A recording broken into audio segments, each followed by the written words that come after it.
Today's episode is brought to you by the Consultancy Growth Network. As you'll know, I'm a big believer in learning from people who've achieved the things that you want to. It's why I run this podcast, to share the stories of consulting leaders and how they've got to where they are today.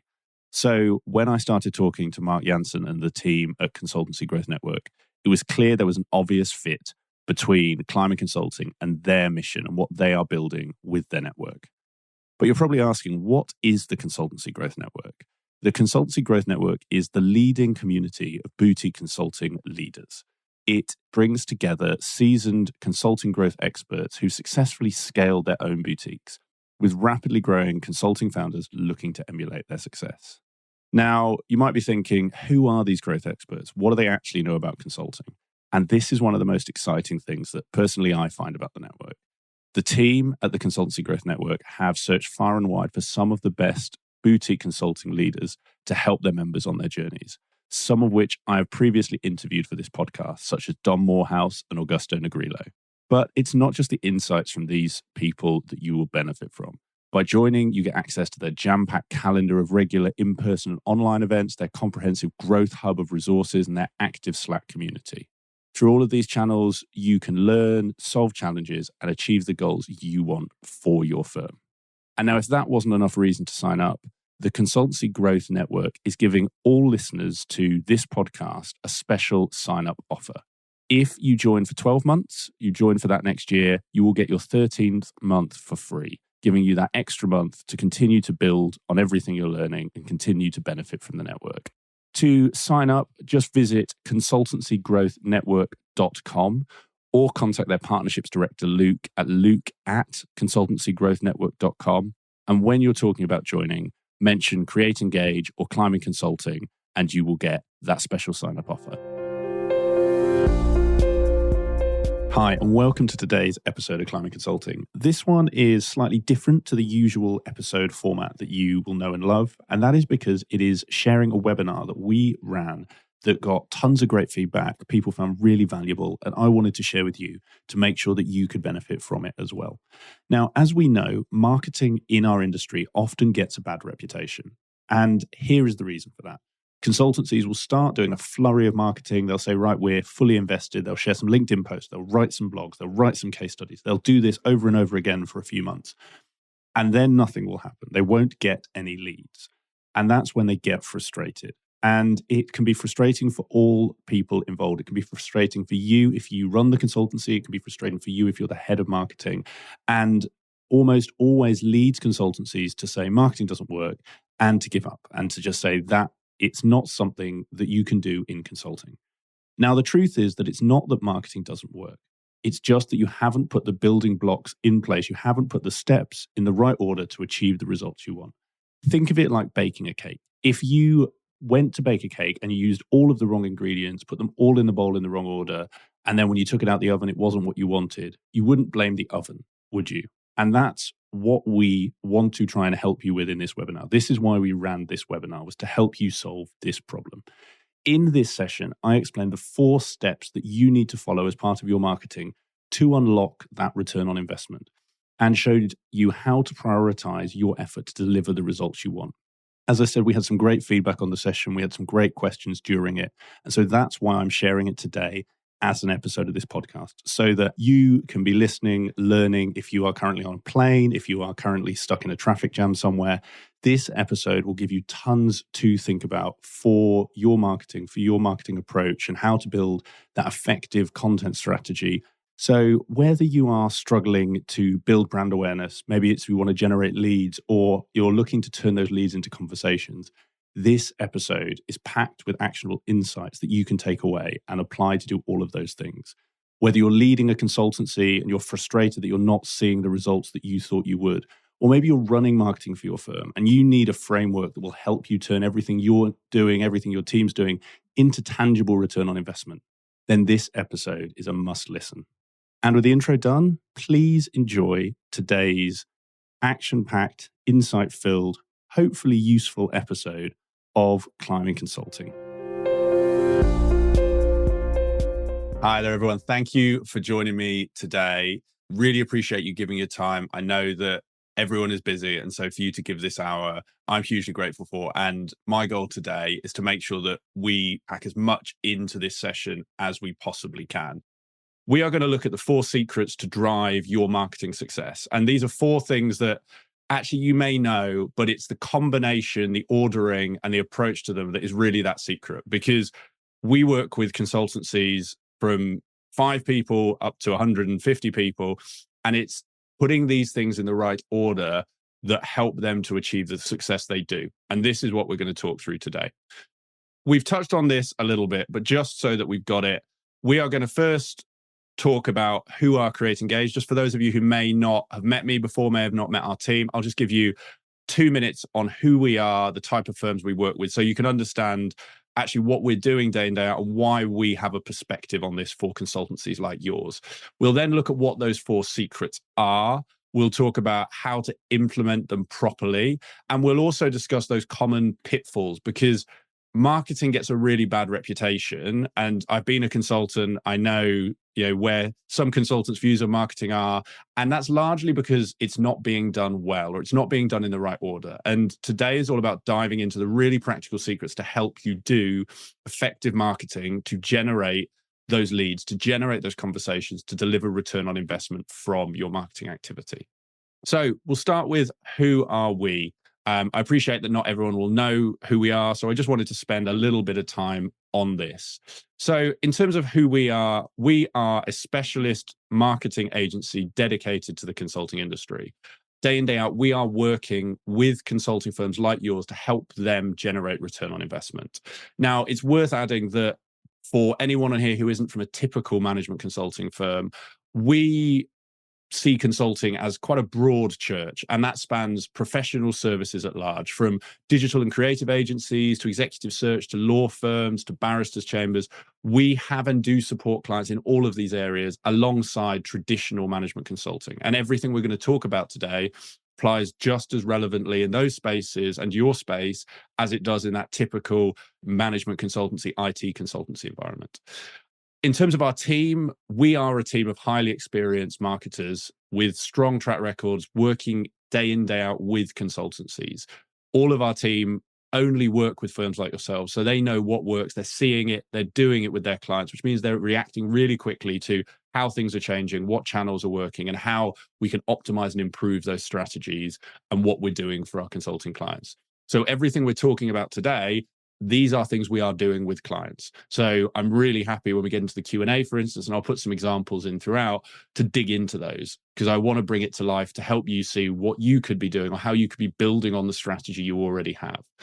The last 2 points are interlinked, but we are very much focused on, and our whole approach, which we're going to talk about today, is focused on ROI, because at the end of the day, if marketing isn't delivering those results for you, it's not a worthwhile investment. For us, it's about using low-cost, high-impact channels that do deliver that return. From webinars that attract hundreds of prospective clients to white papers that get 100 downloads on their first week of launch, these are the things we're helping clients do. And the things, particularly in today's world, where hybrid is no longer a buzzword, it's just the norm, that really work with your clients and really help you compete with the much larger firms in your industry. So for those of you who are in the 1 to 5, the 10 to 20 space, you may be thinking, well, we're not big enough to really have an impact in our marketing.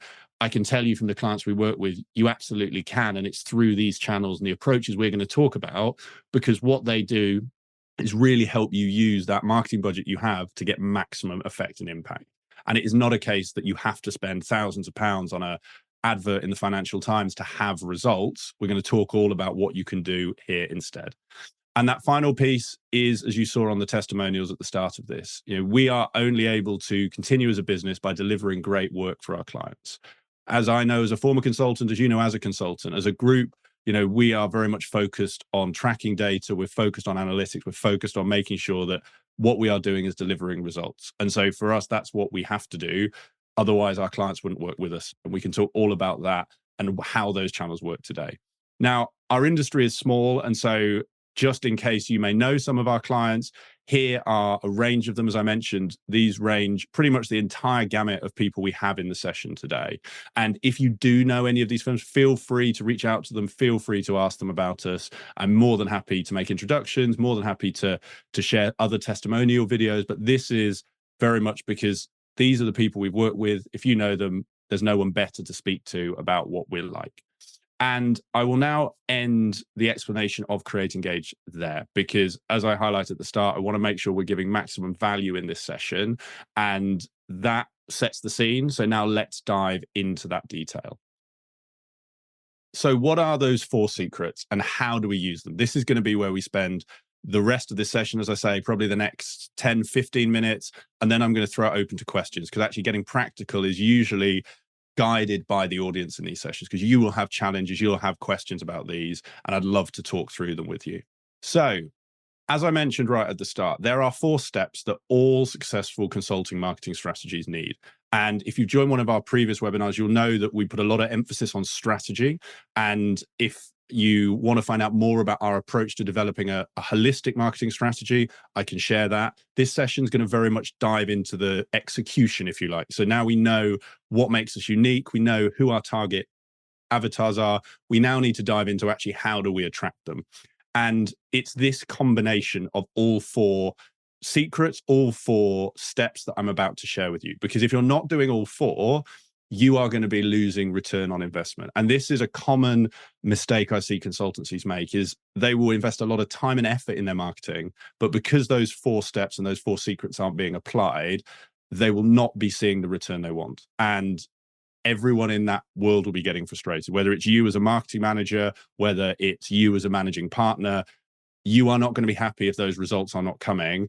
And this framework is going to help you unlock those. As I mentioned earlier, this can be applied regardless of your size. So for those of you who are at the 100+ size on this webinar, as I can see a couple of you are, these steps are going to be equally valid. You may just apply them to individual campaigns, whereas for you at 1 to 5 people, you may latch onto one of these and make that the core of your marketing. These steps should be applied throughout, and it's then just a perspective of scale to how you apply those. So what are those 4 steps? And we're going to dive into the steps. We're then going to dive into all of the channels and why these are important, why these matter. So you can see them on the screen there, and I'll work through each of them, and we'll talk about some of the common pitfalls throughout, both in this slide and then as we go through getting really tactical and actually how you can use them. So I've not drawn this as a funnel, because funnels can get a bit confusing and people have different versions of funnels. I've drawn this as a step because actually this is the journey that you want to go on with a client, and they want to go on as well. Is they want to understand you're there. You want your clients to know you exist in the first place. You need your client to get comfortable with you. You need them to show intent through a lead, and then you want to start a conversation. And that's why we break it down in these steps. Is you need to raise awareness. You need to make sure you're doing something that just says you are in the market. I often speak to consultancies who shy away from putting out, say, LinkedIn posts because they don't want to seem salesy, or they really waiting for the really unique thing to do. And this is where I'd always sort of counsel you, you're better to do and be seen and course adjust and correct as you go than you are kind of holding off. You know, I learned this at 13 at the school dance, where standing on the sideline never gets you the girl.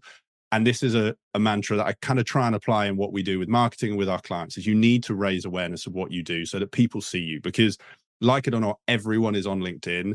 Your target clients are on it as much as you are. And if you are not in their feeds and your competitor is, they will be thinking of your competitor over you when they're in that board meeting. When someone goes, oh, do you know a consultancy who might be able to help? They're going to name your competitor. They're not going to name you. And it's really that kind of ever-present osmosis that is really critical to just getting front of mind. But that's only as good as actually then being able to back that up, because you could get front of mind for something, but if you don't have any credibility in it, you haven't done it, you are not likely then to get much further. And so this is where, you know, with the ubiquitous case study comes in, the blogs. You know, for a lot of consultancies, that's all of their marketing. And we're going to talk about why this is one of those pitfalls. But credibility building, to the extent you need to, is really key. Because if you haven't got some credibility, why would your client go further in that journey? You know, why did I show you a testimonial reel at the start of this webinar? To build credibility. Why did I show you logos? To build credibility. You need to do the same with your clients. The next two then, and this is an interesting one that often people blur, but is really important to separate, is lead generators versus conversation starters. Now, in marketing, everyone talks of leads, and there's a whole conversation to be had around what is and what isn't a lead. But for us, a lead is simply someone who has shown intent that will enable us to pursue a conversation. So that could be you on this webinar. By signing up, you have shown us that you could be interested in marketing. That we would call a lead. It might be that someone's read your newsletter, someone's downloaded your white paper. These are leads that then you can build into your email database. You can invite to other webinars, other dinners, other lunches, and you're nurturing that relationship. Conversation starters can be things that generate leads, but the goal with a conversation starter is that it physically starts a conversation. Now, that might sound a bit obvious, but it's quite important here. Is a lead is quite passive. So you signing up for this webinar is quite passive. You may have no interest in hiring a marketing agency. You may not be interested in hiring us, but we've got that conversation. We've got that lead coming in. What we haven't got is a conversation, because I can't sit in front of you one-to-one, discuss this with you, build a relationship. That's where conversation starters come in. And particularly for you, if you're a managing partner or running a consulting firm, you know that your best skill is sitting in front of an executive and understanding their problems, decoding it. Likewise, if you're a marketing manager, you are going to be getting really frustrated when your partners say, well, we're not getting any sales, no one's buying from us. And you know the answer is because they need to physically go and speak to people. But that's quite a big jump. And we're not here to talk about how to do business development, although that's something that we'll be looking at in the future. This is very much about how do you start a conversation, a relationship with someone from a non-salesy way that lets your partners, lets you do what you're great at. And it's a really underestimated part of marketing. And it's something I see so many firms almost sort of put on the back burner, when actually it's the real core that will deliver that ROI. You know, if there's one secret out of these four, that's the biggest secret. So what I'm going to do now is I'm going to go through some of the tactics for these. And then, as I say, when we come to the Q&A, and I'm going to leave plenty of time for that, I'm really happy to revisit these. I'm really happy to sort of take your thoughts and your perspectives, because these, you know, if you take one thing away from today, this is it. You know, when I look at the scene setting, we've got quite a few people who have invested in marketing. You've got a marketing manager, or you've got multiple marketing channels. That's great. You've got the infrastructure. What we're giving you here and what we'll talk about is that, are you making sure that all of those campaigns you're running, and again, I think about half or about 80% of our attendees today have got targeted campaigns, have got strategies. This should give you that next step, this secret of, well, are you then driving through this funnel to make sure that your campaign is doing these four things? And we're going to now look at some of the tactics you can use. So bringing these into a very handy table, I'm very happy to share this. It's worth saying after the webinar, if it's a useful checklist, we're going to go through the channels. And this is as relevant to you if you're just starting out. So for the person here who said, oh, we don't do any marketing, if you're just about to start out, or for the 20% of you who you do it side of desk, this is going to give you a good structure to say, well, this is what we should be doing, or challenge, what are we doing? Is it effective? Because if you're investing time, you want to make sure you're investing it in the highest return activities possible. So let's start with awareness raising.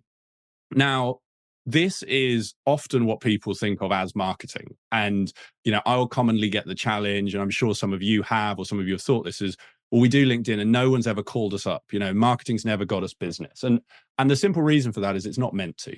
Awareness raisers are meant to raise awareness. And if that's all you're doing, that's brilliant. If you're just starting out, you need to start with something to raise awareness. But it also is about managing expectations. If you are one of the marketing managers on this call, it's managing expectations with your leadership team. If you are the person on the leadership team accountable for marketing, it's managing it with your leadership team. But it's setting that scene that, yes, we need a website. Yes, we need LinkedIn. That's kind of hygiene. But actually, all that's going to do is get people aware of us. Now, what you don't need to do, and we'll come on to it as we go through, is if your budget is really tight, you can raise awareness through some of your conversation starters, and we'll talk about how we do that. But this is that starting point, and it shows you hopefully why, if that's all you're doing, you're getting awareness, but you might not be getting those conversations. So what's the next step? And this now captures, I'd say, 90% of what most consultancies do in their marketing.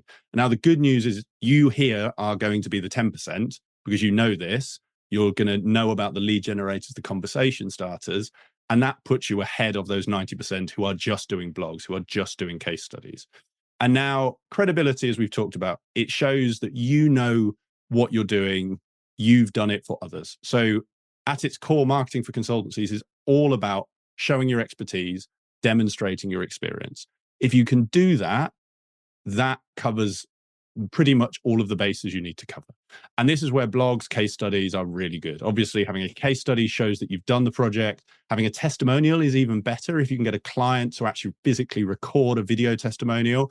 And I can share some examples. Obviously, you've seen some of ours. I can share some examples of clients as well. It's just such a powerful thing because it says, wow, this client must have been so impressed. They gave Consultancy X 20 minutes of their time to record a testimonial. That's really powerful. Blogs, case studies are good and you need some, but the balance is always, and we'll come on to this with lead generators and conversation starters, they are not going to generate you leads. Obviously, if you want to use them for outreach, so I've seen consultancies who use their blog as an outreach tool. That's brilliant. That is very much moving into that business development realm of proactively engaging with people to push for a sales conversation based on a blog, based on that marketing asset. Now, that's great. But if you haven't got a team who are BD minded, and a lot of consultancies struggle with this, that's going to be quite a hard sell for you. So this is where those lead generators and those conversation starters come in, because that will get actual leads to you that you can follow up. You're not going out super cold. Or conversation starters, which let you have a similar conversation, but do so in a way that's completely not salesy. And that not salesy approach is, as we all know, that's the biggest challenge for consultancies, and it's the biggest enabler. If you can have a conversation that doesn't feel like a sale, your prospective client's going to be much more open, you're going to be much more comfortable, or your team's going to be much more comfortable. So if we go on to lead generators, so these are, and it's worth saying, by the way, these are not the only marketing channels you can use, and very happy to talk about these and others in the Q&A later. This is the 20% that we see 80% of effectiveness with. There's a whole gamut of things you could do, but these are the core channels that we are working with clients on. We're seeing, we're testing, we know what is happening with them. So very happy to talk about others, but for a framework, this gives you a guide. Obviously, if you're doing other things, you can apply this same framework and you can ask, is it building credibility? Is it a lead generator? Is it a conversation starter? So in the lead generator space, we've put newsletters and white papers or ebooks. And the reason for this is where you start to get clear data on who is engaging. You get clear intent because someone's physically had to, in a newsletter's case, open the newsletter, or in the ebook or white paper's case, download it. And this is really important because that starts to show you a picture of your prospective buyers. So I don't know, let's say you work in pharmaceuticals and you run the pharmaceutical monthly newsletter. If you see that 50 people are reading it every month, and of those 50, 20 people are opening a few links, you get a picture which says, well, actually, these people are interacting, they're engaging with us, which is firstly a big step because they're interacting with you and not a competitor. And secondly, it lets you start a conversation if you so wish. And we've seen real success for our clients with this, where, okay, someone's read 6 of our newsletters. Maybe we'll reach out to see, do they have this problem, or do they have a challenge they'd like to speak more about? And instantly, because you've given value for so long, you've been seen as someone who helps them, they're going to be much more open to a conversation because it doesn't feel like you're just trying to sell them. And in our world, we all invite clients for coffee, but they all know what's going on. Our clients are not stupid people. They know that an invite for coffee from a consultant is a sales pitch that comes with a Starbucks. And so by actually doing this newsletter style approach in advance, you're creating a warmer relationship. You're building a connection so that when you do reach out, or when they reach out to you, you've already got that, that relationship and that little bit of trust. White papers or ebooks, again, this is an obvious one, but maybe worth saying, particularly for those of you who maybe your marketing is less advanced, is any white paper or ebook you do, and this is just any longer piece of thought leadership that is not a blog, you want to make sure is gated. And gated means someone has to give you an email address for it. The amount of times I've seen consultancies where they have an amazing white paper and it's free to download without giving any details is astonishing. And that is really where suddenly a white paper actually becomes a blog. Because if I can access a white paper without giving you my details, it's no longer a lead generator. It's a credibility builder. And this could be a really quick takeaway for some of you. If you go onto your site after this and find white papers where you are giving them for free, change that. Put a gated landing page up, a little gated form. It should be something built into your website, your CMS. And if I've just said things that sound like a foreign language to you, just put it in the Q&A and I can follow up after. But instantly you've turned that into a lead generator. And so when you're posting about it on LinkedIn, people have to give their details, which gives you a picture of who they are and then let you bring them into your world. So take the pharma example. If you've done a white paper on pharma, a big pharma exec downloads it, you can then get them into your newsletter database, nurture them, and they're suddenly in your world. And that's the real key here. I hear so many people say, we don't know where to go for new clients. And this is what starts to unlock that, is having that database, having those contacts, those connections, so that you're almost doing that business development, that networking without having to. You know, if you're busy, particularly for those of you in the smaller firms, you're flat out delivering client work. You don't have time for 10 coffees a day. And in today's world, it's hard because you might be on site, your client might not be, you know, there's a lot of challenges to those coffees. Actually doing your kind of networking through your marketing, you're going to be building that network while you're focusing on growing your business, delivering great client work. Let the marketing do that for you in the background. Now, the conversation starters, and these are things that will require a little bit more effort, but will pay back in dividends. So I've put a bunch up here, and I want to talk through them, because I think if you take one secret away from today is how do you unlock the conversation starters in your marketing? Because this, as I said, when I mentioned earlier, 90% of consultancies never move past credibility building.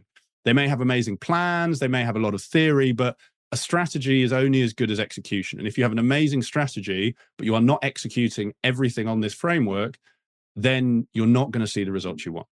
So conversation starters are what they say on the tin. They are ways to start a physical conversation with someone, but to do so in a way that's not salesy, because that relationship building builds your network, which builds opportunities over time. So for instance, if I look at webinars, today's webinar is a little different. Today's I'd put in the lead gen category because I am presenting to you. So we're not having a conversation. But if, for instance, you invite, so let's take the pharma example again, you invite a pharma exec on, head of transformation, to talk about their challenges or talk about market challenges, you are physically starting a conversation with that person, because you're going to have to do some prep sessions with them. You're going to have to share questions. You're actually going to spend an hour together on a conversation.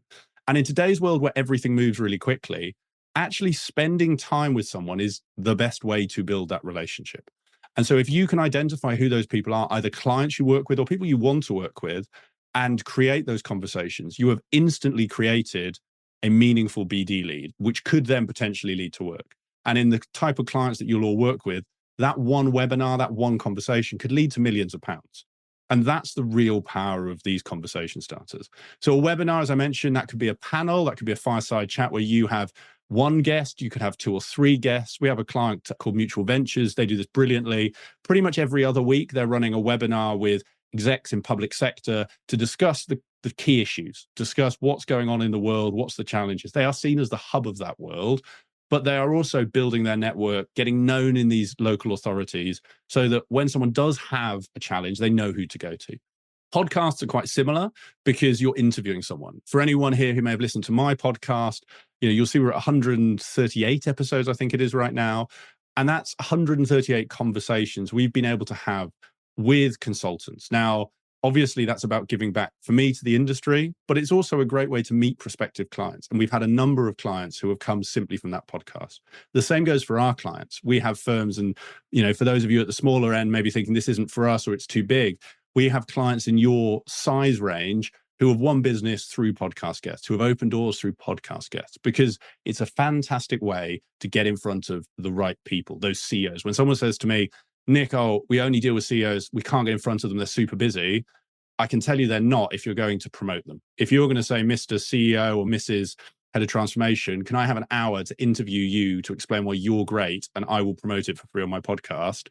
Most people are unlikely to turn that offer down. This then obviously extends to video series. That could be a short podcast, like a video interview, a 20-minute, 10-minute video interview. The same construct holds. You're inviting someone, you're promoting them, you're building a connection. And then events we've put on here because physically you're in the room together. I would always, though, with events, encourage you to be selective about who you invite. Because if you've got all the insights and the data that we've just talked about, you will know who your warm contacts are. Therefore, you know who to invite to events.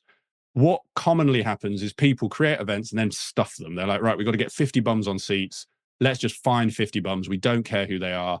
and it ends up being your mates, or it ends up being people who aren't buyers. And now I'm a big believer, if you just want to see your friends and have a party, that's a great thing to do. You know, if you want to go to Twickenham, you want to take 10 of your business friends or personal friends, hire a table and have a great time, do it. But that is not marketing. That is just having a good time.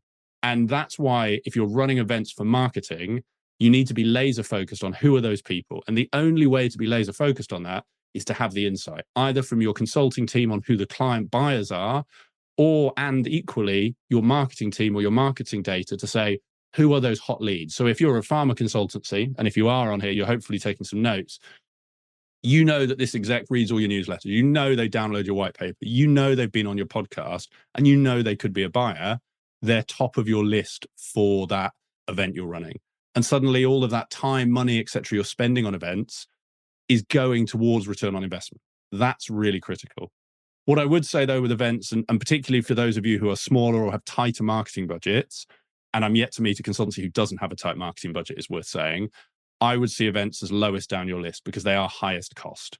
Today's webinar has cost us £0 to run. Obviously, we've had to spend some time promoting it. I'm having to give an hour of my time today to run this session. But before this, I was working with clients. After this, I'm working with clients. And so all I am giving for this is an hour. If you're running an event, you're going to have to do all of the build-up. You're going to have to be there for a whole day. On the day, you're probably going to have 3 or 4 of your team there. Just the people cost alone of that is going to run into the 5 figures. Because if you could go and earn, I don't know, £1,500 or £2,000 a day, that is a very expensive amount of time to spend on an event. So always think about what is that most effective channel. And more often than not, events are not it. Now, the last piece to say on this framework before we draw to a close of the content and then open to the questions is you're probably wondering, well, Nick, why are there ticks on everything? What does that sort of flow mean? And the really important thing here, and why, particularly if you're smaller, I would start at the conversation starter end, is that all of the benefits flow backwards. So if I'm running a webinar, I'm speaking to my prospective guests. So I've started a conversation. I'm generating leads from attendees. I'm building my credibility because I'm talking about the work we've done or talking about the industry together with peers. And I'm raising awareness of our consultancy because I'm posting about it on LinkedIn. I'm emailing people. Everyone here has come from either a promotional email or a promotional LinkedIn post. And all of that is raising awareness. Not only is it the people who are here, but it's the thousands of people who saw those through our email database, through our LinkedIn. Those people are also then being made aware. They might not be here. They might not have been able to join, but they're being made aware of, oh, Create Engage could help. Create Engage might be able to support me with this. Or I remember Create Engage. And this is why when you're thinking about your content, how do you start at that far right end to build the rest of it? Because yes, you can just do LinkedIn, but it's quite hard work if you just want to create 6 or 7 or 8 new posts each week or month without anything to base them on.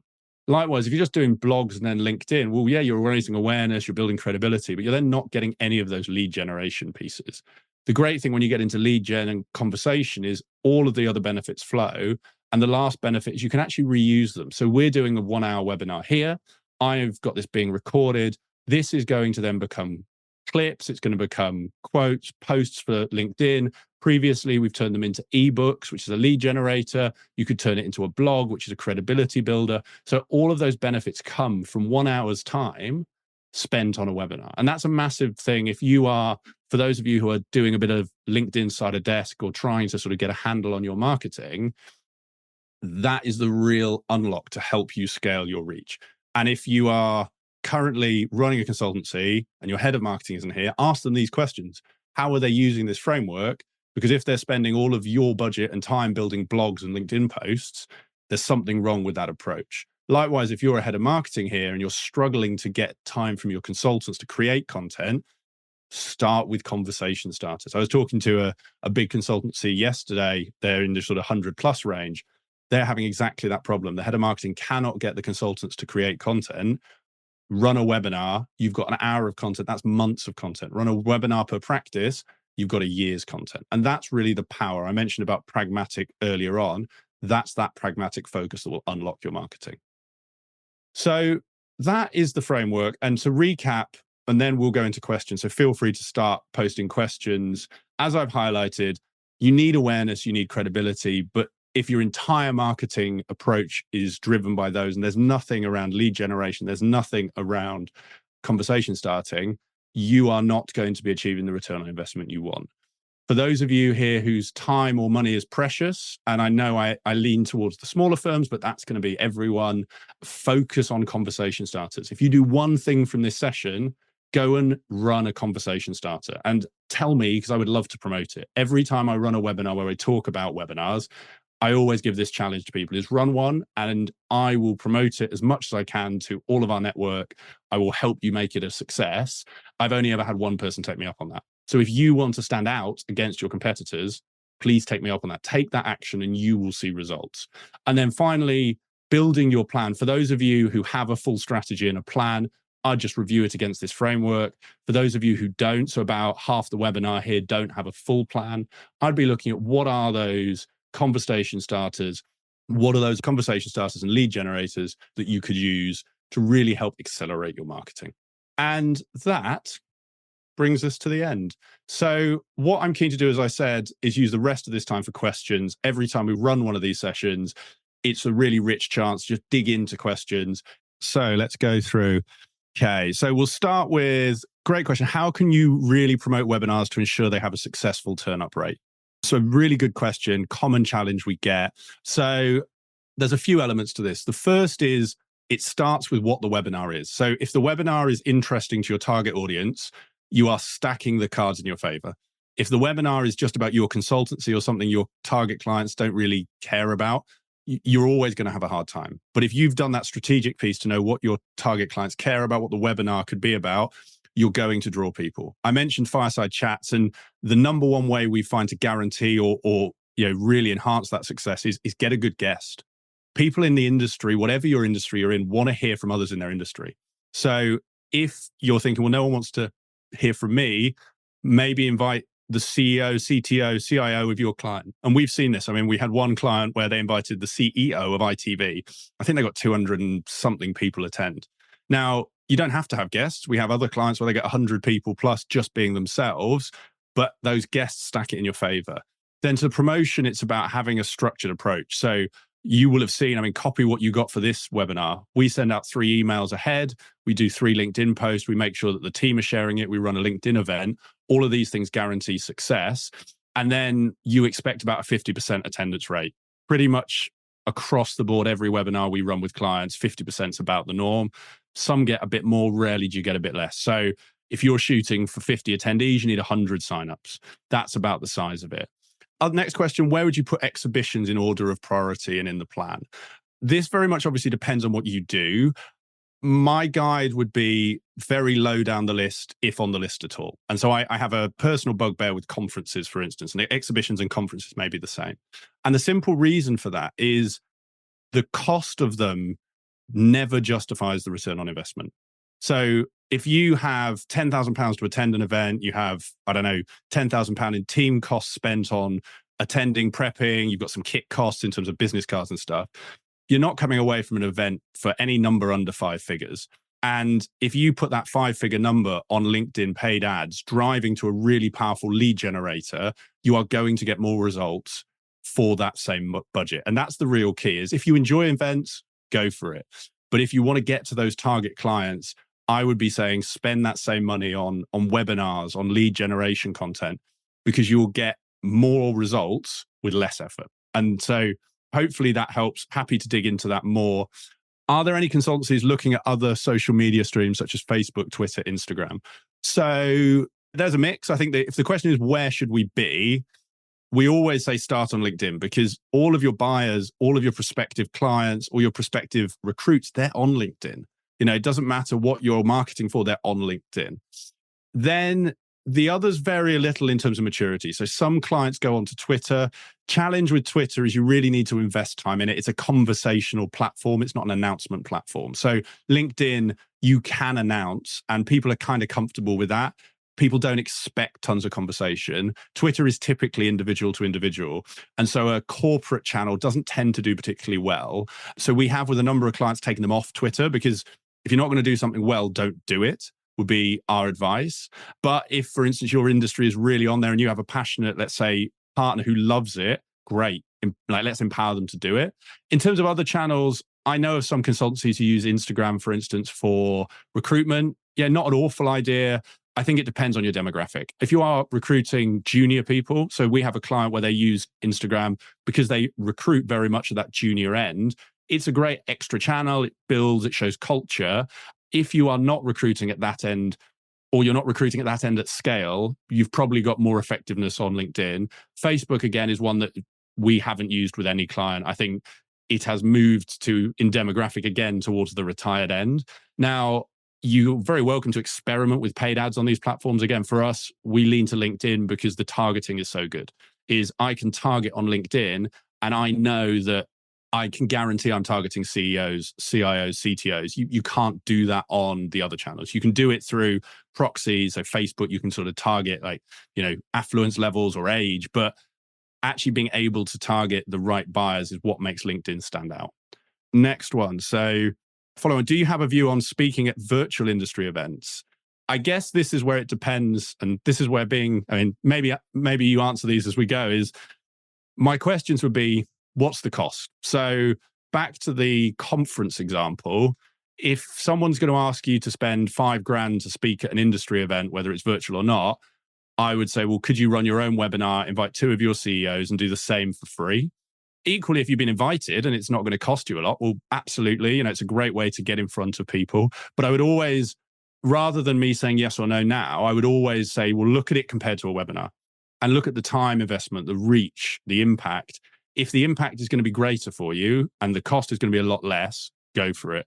If actually it's going to be 10, 20 grand to do that and you're not sure who's going to be there, could a webinar be a more effective channel? Feel free, by the way, if there's more context to that one, drop it in and we can nuance it as we go.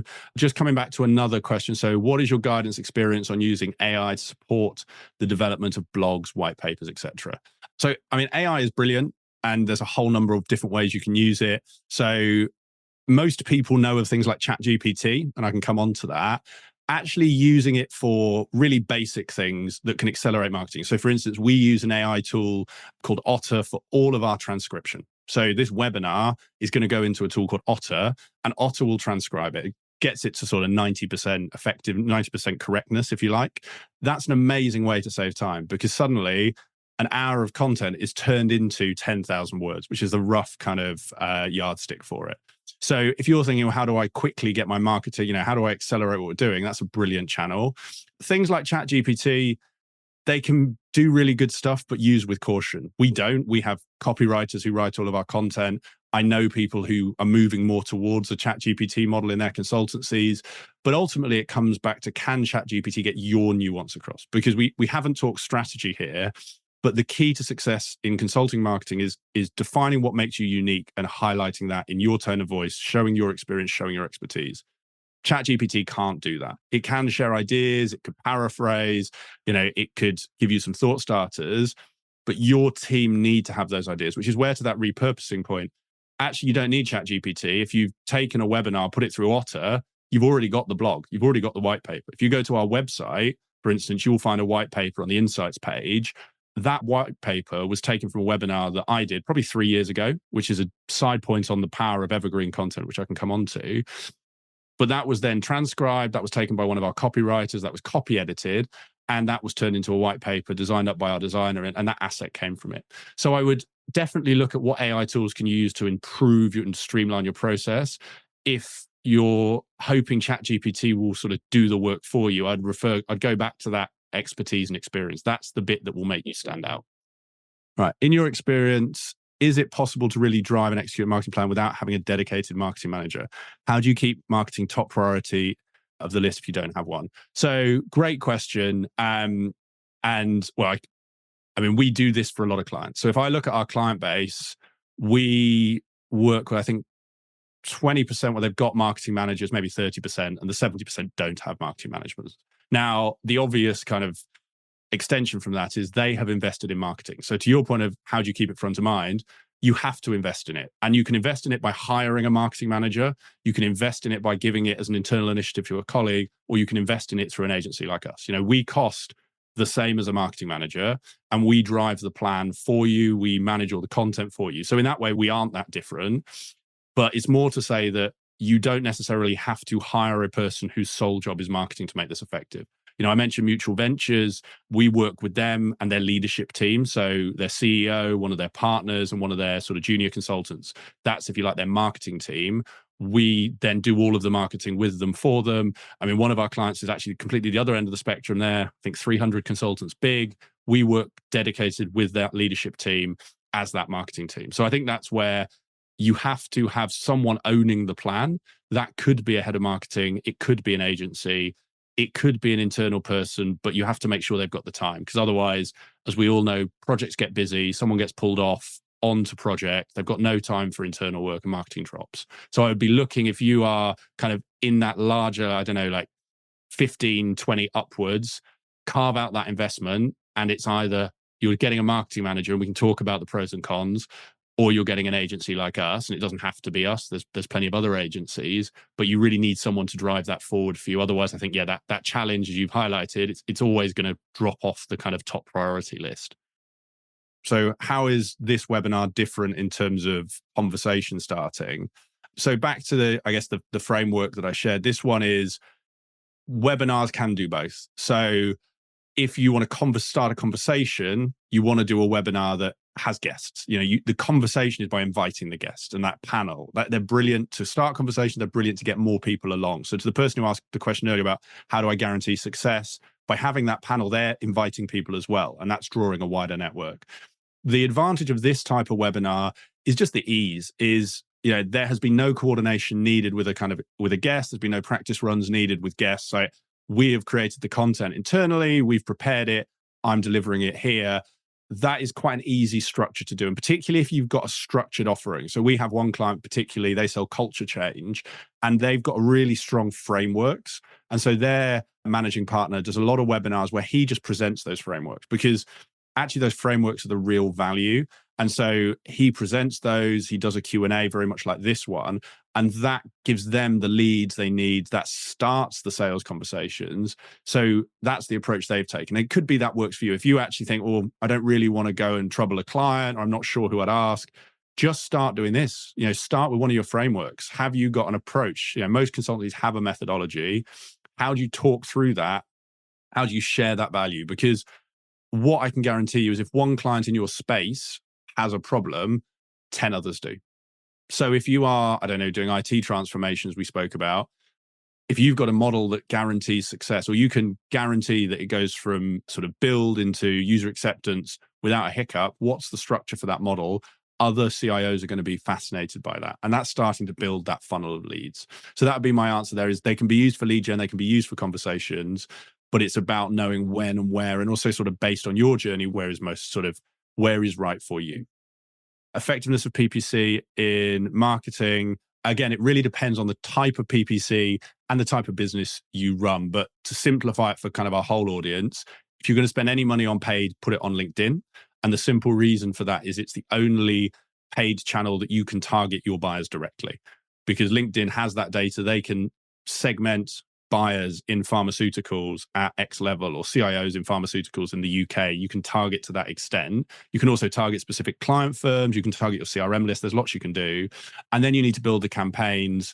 You're looking at roughly £50 a lead off the back of some sort of lead gen content. So we always guide people to lead gen content. You want to be pushing a white paper, an ebook, something that someone will give you details for, so that you can get that trackable result. Because otherwise it's hard to know what that effectiveness is. Other PPC would always put down to the bottom of the list. I think, the exception slight is if you're in a training business, you may want to put on Google, because intense search does work there. If I need a training for, culture change, I might put that into Google.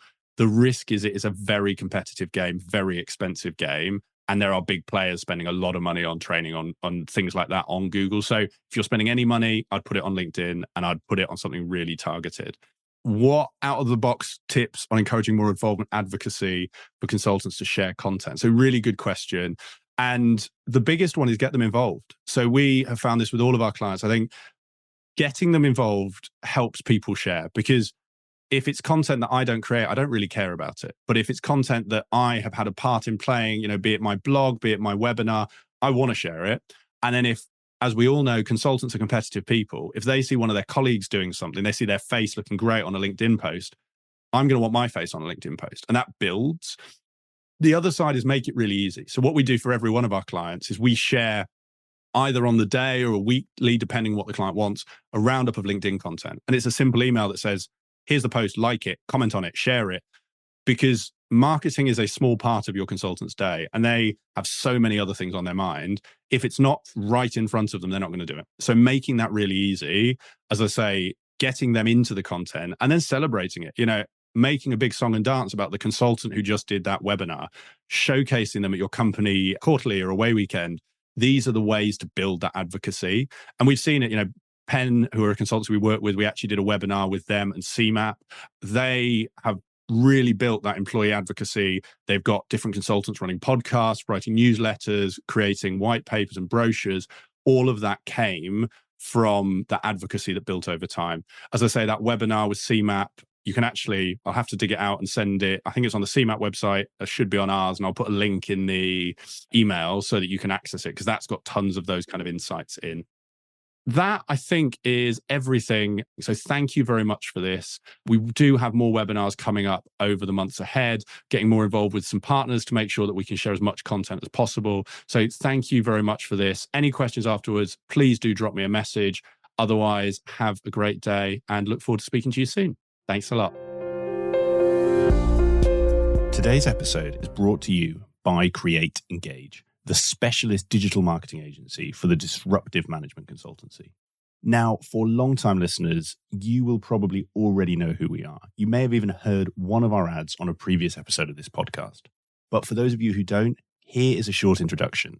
At Create Engage, we help you create an effective marketing strategy for your consultancy, a strategy that will resonate with your target clients. And then we support you by delivering the campaigns you need to turn that strategy into a reality, helping you to build your brand, raise your profile with your prospective clients, and ultimately generate return on investment from your marketing activity. Now, I could tell you about many of the great clients that we work with and the results we've delivered for them. But instead, I'm going to do something much more powerful and something that I would recommend you do for your own marketing. I'm going to let our clients do the talking for us. If you are currently thinking about marketing for your consultancy, you're going to want to listen to this. Create Engage started the process for us. They managed it end to end. They came up with some really creative ideas and we were really happy with the work that they did, which meant that we could just focus on running the business. Not only did we start conversations with clients that we hadn't spoken to before, but also there was tangible return on investment by some work that we were given. They've helped right from the initial shaping of the idea through to helping us work out what our end goal was. They've supported us with the visual identity and our positioning of the brand. We've had an immediate expansion of our network and have initiated a raft of new conversations with owners, CEOs in target client organisations and has led to us winning new projects already. One of the greatest compliments, I guess, is that one of our competitors even said that they really like what we're doing with marketing and they wish they could be doing something as good. So from our perspective, we couldn't recommend Create Engage any more than this. I would certainly recommend Create Engage if you're a consulting firm. They really understand consultancies and the sort of challenges we face. And I don't think you're going to get much better marketing anywhere else. So I wouldn't hesitate to recommend Create Engage. They did a really good job for us. So if you're looking for an agency that can help you achieve the results that our clients just described, then head to our website, createengage.co.uk, where you can find out more about how we support consulting firms like you. You can download our latest ebook and you can get in touch to talk about how we can help you take your consultancy to the next level through digital marketing. I hope you enjoyed today's episode of Climbing Consulting. If you have any guest recommendations, comments, ideas, thoughts on how I can make this show better for you, just drop me an email. It's nick@createengage.co.uk, and I really look forward to hearing from you.